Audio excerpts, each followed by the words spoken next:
திருச்சி மாவட்டம் திருவெரும்பூர் அருகே உள்ள சூரியூர் கிராமத்தில் ஜல்லிக்கட்டு போட்டி உற்சாகத்துடன் நடைபெற்று வருகிறது.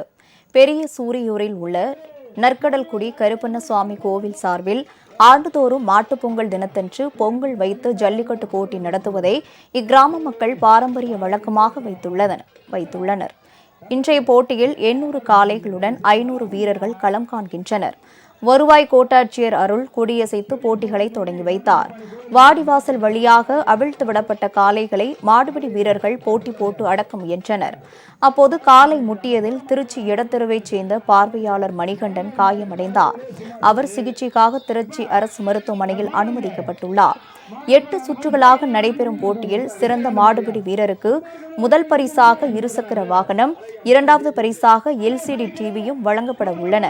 இதை தவிர போட்டியில் பங்கேற்கும் காளையருக்கு எவர்சில்வர் பாத்திரங்கள், பீரோ, கட்டில், மேஜை, மிக்சி, கிரைண்டர் உள்ளிட்ட ஏராளமான பரிசு பொருட்கள் வழங்கப்பட்டு வருகின்றன.